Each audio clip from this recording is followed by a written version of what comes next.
আসসালামু আলাইকুম প্রিয় দর্শক আপু এবং ভাইয়ারা। আজ গল্প শুরু করার আগে আপনাদের কাছে আমার একটি ছোট্ট অনুরোধ। অনেকে নিয়মিত আমার গল্প শোনেন কিন্তু এখনও চ্যানেলটি সাবস্ক্রাইব করেননি।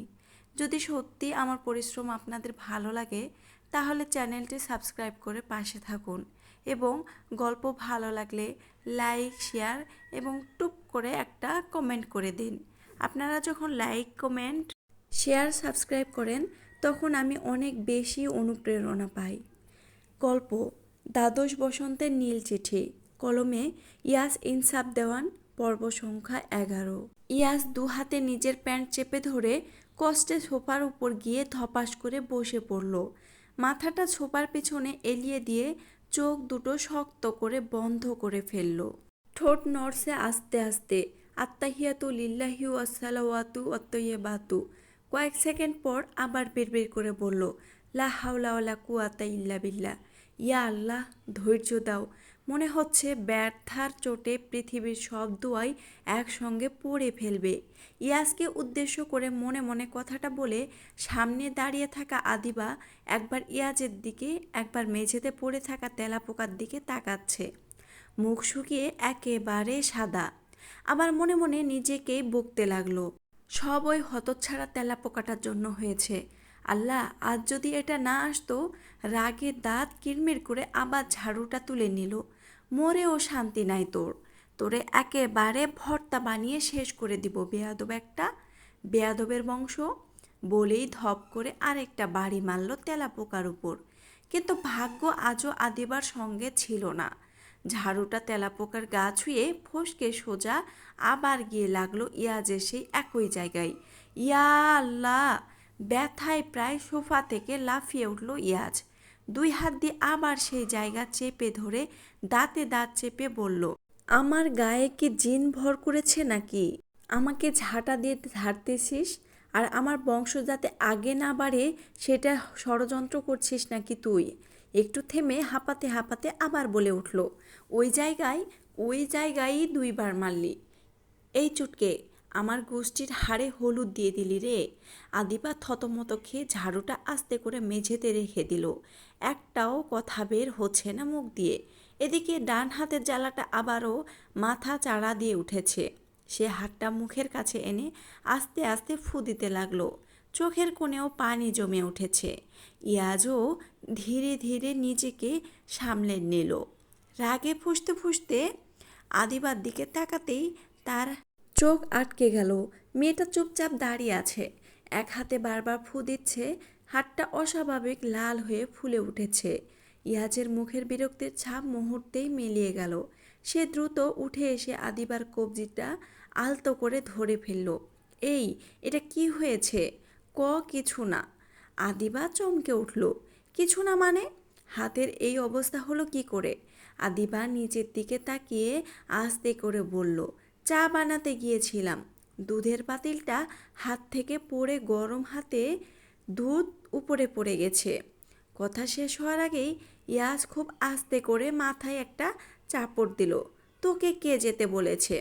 আদিবা অবাক হয়ে তাকালো। ইয়াজ গম্ভীর মুখে বলল, তোকে এসব করতে বলেছে কেউ? পাকনামি করতে গেছিস কেন? তারপর বিরক্ত গলে আবার, নিজে পুড়ে শান্তি হয়নি তারপর আমাকে ঝাঁটা দিয়ে ঝাড়ছিস। আদিবার ঠোঁট ফুলিয়ে চুপচাপ দাঁড়িয়ে রইল, একটা কথাও বলল না। ইয়াজ দীর্ঘশ্বাস ফেলে বলল, এদিকে আয়। সোফায় বসিয়ে পাশের ক্যাবিনেট থেকে ফার্স্ট এইড বক্স নিয়ে এলো। বার্ন অয়েনমেন্ট বের করে খুব সাবধানে আদিবার পোড়া জায়গায় লাগাতে শুরু করলো। আদিবার দাঁত চেপে বসে আছে। চোখে পানি এলে চলে এলো, একবারও উফ আহ ব্যথা করল না। ইয়াজ ওর মুখের দিকে কয়েক সেকেন্ড তাকিয়ে থেকে ভ্রু কুঁচকে বলল, এই, তুই রোবট নাকি রে? আদিবা চুপ। ইয়াজ আবার বলল, মেডিসিন লাগিয়ে দিলাম, একবারও আহ করলি না। তোর ব্যথা লাগে না নাকি? আদিবা নির্বিকার গলায় বলল, আমি ন্যাকামো করতে পারি না আপনার মতো। কথাটা বলেই নিজের জিভে নিজেই কামড় বসালো। ইস! ইয়াস ধীরে ধীরে চোখ দুটো ছোট করে তার দিকে তাকালো।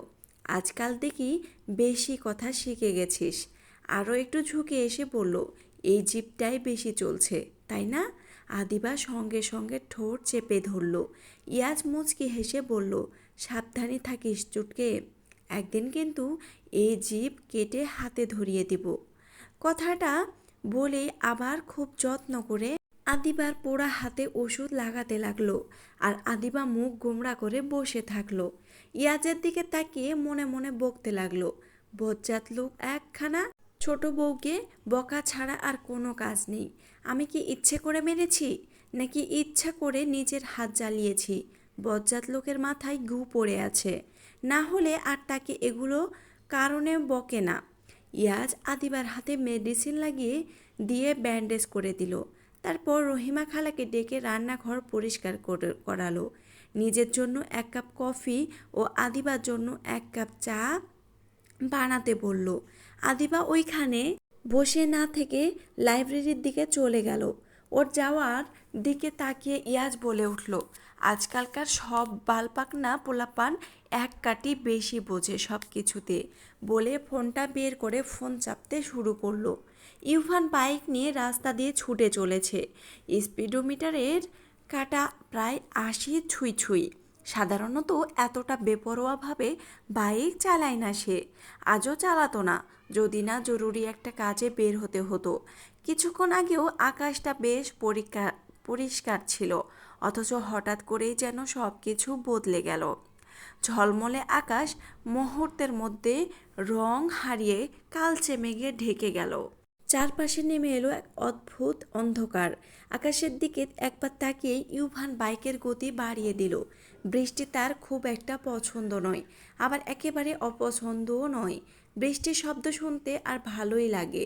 জানালার পাশে বসে বৃষ্টি দেখতেও আপত্তি নেই। সমস্যা শুধু একটাই, বৃষ্টিতে ভিজলেই তার প্রচণ্ড জ্বর আসে। তাই আজ প্রকৃতির সৌন্দর্য উপভোগ করার কোনো ইচ্ছেই তার নেই। কিন্তু প্রকৃতি বোধহয় আজ তার কথা শুনতে রাজি নয়। বাইক চালাতে চালাতেই হঠাৎ মেঘের কোল ঘেঁষে কয়েক ফোঁটা বৃষ্টি এসে পড়ল ইউভানের হাতে। কয়েক সেকেন্ডের ব্যবধানেই সেই কয়েক ফোঁটা রূপ নিল ঝম বৃষ্টিতে। ধুর, বিরক্ত হয়ে বিড়বিড় করে বলল ইউভান। তারপর অ্যাক্সিলেটরে চাপ বাড়ালো। বৃষ্টির ফোঁটাগুলো ততক্ষণে তীব্রভাবে এসে আঘাত করছে তার শরীরে। রাস্তার দুই পাশে ধীরে ধীরে ঝাপসা হয়ে আসছে। এমন সময় দূরে পরিচিত একটা বাড়ি চোখে পড়তেই ইউভানের মুখের বিরক্তিটা খানিকটা কমে গেল। সাদা ঝকঝকে দেওয়ালে নিখুঁত কারুকাজ করা বিশাল বাড়িটা জারাদের। আর কিছু না ভেবেই বাইকের গতি বাড়িয়ে সোজা বাড়িটার গেটের সামনে এসে ব্রেক করলো ইউভান। পরপর কয়েকবার হর্ন দিতেই ভেতর থেকে দারোয়ান চাচা ছুটে এলেন। ইউভানের বাইক তার বহু দিনের পরিচিত। এমন বৃষ্টির মধ্যে কেন এসেছে সেসব কিছু জিজ্ঞেস না করেই দ্রুত গেট খুলে দিলেন। ইউভান বাইক নিয়ে ভেতরে ঢুকে একপাশে দাঁড় করালো। চাবিটা হাতে নিয়ে বাড়ির ভেতরের দিকে পা বাড়াবে, ঠিক তখনই থেমে গেল। তার চোখ আটকে গেল সামনের ছোট্ট বাগানটায়। এক মুহূর্তের জন্য যেন চারপাশের সব শব্দ মুছে গেল। ঝমঝম বৃষ্টির শব্দ, দূরের মেঘের গর্জন, সব কিছুর মাঝেও ইউভানের চোখ শুধু একজনকেই দেখতে পেল, যারা। বাগানের ঠিক মাঝখানে দাঁড়িয়ে আছে সে। পরনে শাড়ি, বৃষ্টির পানিতে ভিজে চুলগুলো এলোমেলো হয়ে পিঠের সঙ্গে লেপ্টে আছে। দুই হাত মেলে আকাশের দিকে মুখ তুলে দাঁড়িয়ে আছে যারা। চোখ দুটো বন্ধ, ঠোঁটের কোণায় শিশুসুলভ এক টুকরো হাসি। মনে হচ্ছে পৃথিবীর কোনো চিন্তাই এই মুহূর্তে তাকে ছুঁতে পারছে না। কখনো হাতের তালুতে বৃষ্টির ফোঁটা জমাচ্ছে, আবার কখনো জমে থাকা পানির উপর পা দিয়ে ছিটিয়ে দিচ্ছে চারদিকে। নিজের খেয়ালই হেসে উঠছে বারবার। ইউভান স্থির হয়ে দাঁড়িয়ে রইল। যে ছেলে কয়েক মুহূর্ত আগেও বৃষ্টির হাত থেকে বাঁচার জন্য 80 কিলোমিটার গতিতে ছুটছিল, সেই ছেলেটাই এখন বৃষ্টির মধ্যে দাঁড়িয়ে আছে নির্বিকারভাবে। তার জামাকাপড় ভিজছে, চুল বেয়ে পানি গড়িয়ে পড়ছে, অথচ সেদিকে তার বিন্দুমাত্র খেয়ালই নেই। কারণ তার চোখ আটকে আছে বৃষ্টিতে ভেজা সেই মেয়েটার উপর। ইউভান আস্তে আস্তে জারার কাছাকাছি গেল। জারার হাতটা শক্ত করে ধরল। বৃষ্টির পানি দুজনের ভেজা হাতের ফাঁক গলে গড়িয়ে পড়ছে। হঠাৎ যারা ঘুরে দাঁড়ালো ইউভানের খুব কাছে, এত কাছে যে ওর গরম নিঃশ্বাস ইউভানের ভেজা গালে লাগছে। তুই? যারা ফিসফিস করে বলল। এভাবে তাকিয়ে আছিস কেন? ইউভান কিছু বলল না। ওর বুকে ধুকপুকানি বৃষ্টির শব্দকেও হার মানাচ্ছে। যারা ভেজা চুল থেকে পানি পড়ে ওর কাঁধ ভিজিয়ে দিচ্ছে। যারা একটু কাঁধ হয়ে ইউভানের চোখের দিকে তাকালো। বৃষ্টি কন্যা। ইউভানের গলা জড়িয়ে এলো। পরের সেকেন্ডে যারা নিজেই একটু এগিয়ে এলো। অজান্তেই ওর কপালে এসে ঠেকলো ইউভানের কপাল। ঠান্ডা বৃষ্টি আর গরম নিঃশ্বাস মিশে যাচ্ছে। ইউভান আর স্থির থাকতে পারল না। ওর একটা হাত উঠে গিয়ে যারার ভেজা গাল ছুঁয়ে দিল। আঙুলের ছোঁয়ায় যারা চোখ বন্ধ করে ফেলল। বৃষ্টি আরও জোরে নামলো। ইউভান আস্তে করে যারার কপালে ওর ঠোঁট ছোঁয়ালো। একটা কাপা ভেজা ছোঁয়া, বৃষ্টির পানির মতোই হালকা, অথচ বুকের ভেতর ঝড় তুলে দেওয়ার মতো। যারা কেঁপে উঠল। ইউভান নামটা ওর ঠোঁটে আটকে গেল। ইউভান ওর কানের কাছে মুখ নিয়ে ফিসফিস করে বলল, আর কাছে আসবা? যারা উত্তর দিল না, শুধু নিজেই ইউভানের বুকের সাথে মিশে গেল। দুটো ভেজা শরীর, একটা নিঃশ্বাস। ইউভান যারার কোমরে নিজের 2 হাত রেখে ওকে নিজের কাছে টেনে নিল। যারা কিছু বলতে যাবে তার আগে ইউভানের গরম নিঃশ্বাস ওর মুখের উপর পড়তেই চুপ হয়ে গেল। কথা বলাই আটকে গেল নিজের মধ্যে। সেও নেই। কেমন এক অজানা আকর্ষণ কাজ করছে। ইউভান নিজের ঠোঁট জোড়া জারার ঠোঁটের দিকে এগিয়ে নিয়ে আসলো। আর একটুখানি বেড়া কি স্পর্শ হইতেই ঠিক সেই সময় দারোয়ান কাকার ডাক শোনা গেল। তোমরা এই বৃষ্টির ভেতরে ভিজতেছো কেন? জ্বর আসবে, ভেতরে যাও দুইজনেই।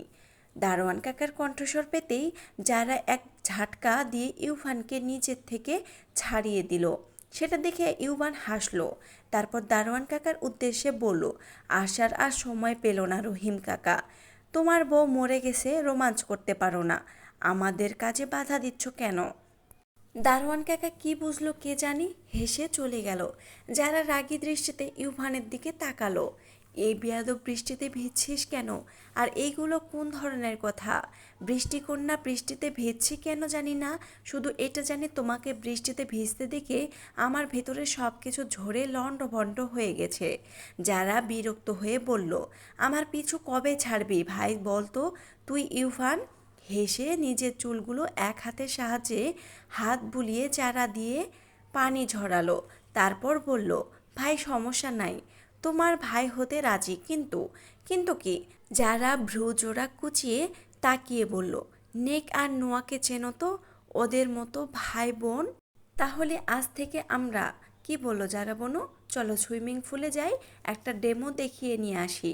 বেয়াদব একটা বলে যারা ভেতরের দিকে চলে গেল। ওগো বাড়ির। ও যাওয়ার দিকে তাকিয়ে ইউভান হেসে দিল নিজেও। পেছন পেছন গেল। ও এসেছিল মূলত জারাদের বাড়িতে ইকবাল দেওয়ানের একটা ফাইল নিতে। জারার বাবা জহিরুল চৌধুরী কাজ থেকে বাড়ি থেকে বের হয়ে ইয়াস ওর একটা গার্লফ্রেন্ডের সাথে দেখা করতে গিয়েছিল। কিন্তু বাড়ি ফেরার পথে হঠাৎ করে সকালে ঘটে যাওয়া একটি ঘটনা তার মাথায় ঘুরপাক খেতে শুরু করলো। সকালে যখন সে ছোট বোন আদিপাকে স্কুলে পৌঁছে দিতে গিয়েছিল, তখন আয়ানা যেন তাকে কিছু বলতে চেয়েছিল। মুখে দ্বিধা নিয়ে বলেছিল, কিছু ছেলে কয়েকদিন ধরে বিরক্ত করছে। সেই সময় ইয়াস আদিবা কথাটা বলতে বলতে দেয়নি, বেশ খেয়াল করেছে। বিষয়টা গুরুত্ব দিয়ে শুনলেও তখন আর বেশি কিছু জানাতে পারেনি। কিন্তু এখন ফেরার পথে হঠাৎ সেই কথাগুলো আবার কানে ভেসে উঠল। মনে অজানা একটা অস্বস্তি কাজ করতে লাগলো। এই ভাবনাগুলো মাথায় আসতেই ইয়াস আর দেরি করলো না। সঙ্গে সঙ্গে পকেট থেকে ফোন বের করে নীলার নম্বরে কল দিল। 2-3 বার রিং হতেই ওপাশ থেকে নীলা মিষ্টি গলায় ফোন রিসিভ করলো। হ্যালো, কেমন আছো বেবি? হঠাৎ এখন ফোন দিলে যে? ইয়াস শান্ত স্বরে বলল, ভালো আছি বেবি, তোমার সঙ্গে একটা দরকার ছিল। আয়ানাকে একটু ফোনটা দেবে? নীলা একটু অবাক হয়ে বলল, আয়ানাকে? হঠাৎ ওর সঙ্গে কি দরকার? ইয়াস হালকা হেসে উত্তর দিল, আরে আমার বোন আদিবাও তো ওদের স্কুলেই পড়ে। সকালে ও একটা বিষয় বলছিল, সেটা নিয়েই একটু কথা বলতে চাই। আচ্ছা দাঁড়াও, দিচ্ছি। কয়েক সেকেন্ড পর ফোনের ওপাশ থেকে ভেসে এলো আয়ানার কণ্ঠ। আসসালামু আলাইকুম দুলা ভাই, কি বলতে চান? ইয়াসও সালামের উত্তর দিয়ে বলল, ওয়ালাইকুম আসসালাম। সকালে স্কুলে তুমি যে একটা কথা বলেছিলে, সেটা ঠিক করে বলো তো, কি হয়েছিল? আয়ানা একটু দুষ্টু হেসে বলল, সব বলবো, কিন্তু তার আগে বলেন আমাকে কি দিবেন? তুমি যা চাইবে তাই দিব। সত্যি? হ্যাঁ, কথা দিলাম। আয়ানা একটু ভেবে বলল, তাহলে বড় একটা চকলেট চাই। ঠিক আছে, শুধু একটা চকলেট কেন, যত খুশি চকলেট দেব। এবার বলো। আয়ানা আর দেরি না করে ধীরে ধীরে পুরো ঘটনাটা খুলে বলতে শুরু করলো। আয়ানা একে একে ছেলেগুলোর নাম, কোন ক্লাসে পড়ে বিস্তারিত জানিয়ে দিল। সব কথা মনোযোগ দিয়ে শুনল ইয়াস। তার মুখের হাসি ধীরে ধীরে মিলিয়ে গেল, চোখে ফুটে উঠল কঠোরতা।